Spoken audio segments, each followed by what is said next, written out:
प्रिय दर्शकों, आज अपने इस वीडियो में केहूनी में होने वाले दर्द के बारे में चर्चा करने जा रहा हूं।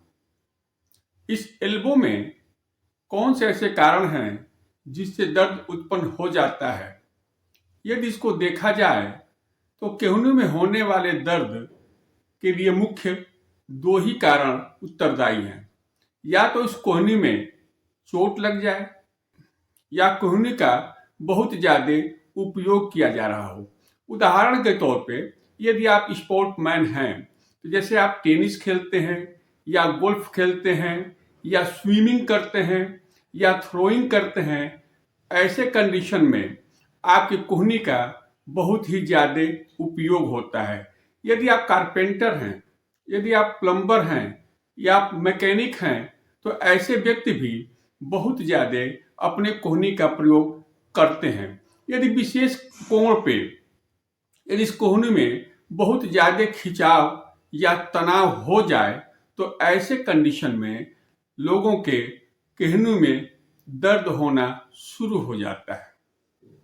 जब ये दर्द एल्बो के बाहरी भाग से लेकर के बाह और रिस्ट तक होता है तो इसको हम टेनिस एल्बो कहते हैं। टेनिस एल्बो में ह्यूमरस के लेटरल एपिकोंडाइल में सूजन आ जाती है, जिसके कारण ये दर्द होता है। यदि यही दर्द मीडियल कोंडाइल पे स्टार्ट हो जाए तो उसको हम गोल्फर एल्बो कहते हैं। टेनिस एल्बो के केस में एल्बो में दर्द शुरू हो जाता है। दर्द के साथ साथ उस जगह पे जकड़न हो जाती है तथा सूजन भी हो जाता है। ये दर्द फोर आर्म से लेकर के रिस्ट तक पहुंचता रहता है तथा ये भी देखा गया है कि यदि आप किसी वस्तु को पकड़ते हैं तो आपके हाथ की पकड़ जो है काफी ढीली हो जाती है। अब टेनिस एल्बो के डायग्नोसिस के लिए यदि आप चाहें तो आप सीटी स्कैन, एमआरआई या अल्ट्रासाउंड के द्वारा कर सकते हैं। आगे इस वीडियो में टेनिस एल्बो का उपचार कैसे किया जाए इसको हम बताने जा रहे हैं। जैसे ही आपको केहूनी में दर्द शुरू हो तो सबसे पहले आपको ये करना चाहिए कि आप जो भी कार्य कर रहे हों उस कार्य को छोड़ दें। यानी कहने का तात्पर्य कि आप कोहनी का प्रयोग कम करें, उसे रेस्ट दें। दूसरा जो सबसे इंपॉर्टेंट चीज है वो ये है कि कम से कम दिन में 2 से लेकर के 3 बार उस जगह को आप बर्फ से सिकाई करें। तीसरी बात ये कि आप एल्बो बैंड का प्रयोग करें।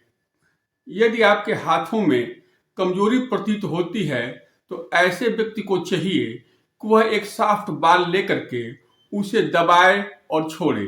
यह प्रक्रिया उसे 5 से लेकर के 10 बार करना चाहिए तथा दिन में 4-5 बार इसे रिपीट करना चाहिए। गेंद को दबाते समय कम से कम आप 5 सेकंड तक उसे दबा करके रखें।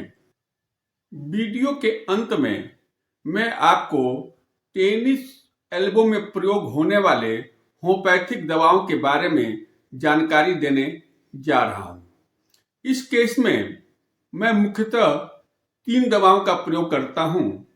पहली दवा एरमूरनेट 200 पोटेंसी, दूसरी दवा रूटा 200 पोटेंसी और तीसरी दवा बेलिस पी 200 पोटेंसी। इन दवाओं को 2-2 बूंद एरमूरनेट को सुबह, रूटा को 2 बूंद दोपहर में और बेलिस को 2 बूंद शाम को लेने की सलाह देता हूं। यदि इस दवा का प्रयोग 1 महीने तक किया जाए तो ये देखा गया है कि टेनिस एल्बो नाम की बीमारी पूर्णतया ठीक हो जाती है। और इस दवा से मैंने कम से कम अपनी प्रैक्टिस लाइफ में 15 से 20 लोगों की टेनिस एल्बो ठीक किया है। यदि आपको भी इस तरह की कोई परेशानी है तो आप इस दवा का प्रयोग करके लाभ ले सकते हैं। दर्शकों, यदि आप लोगों को मेरा ये वीडियो पसंद आया हो तो लाइक करें, शेयर करें और सब्सक्राइब करें। धन्यवाद।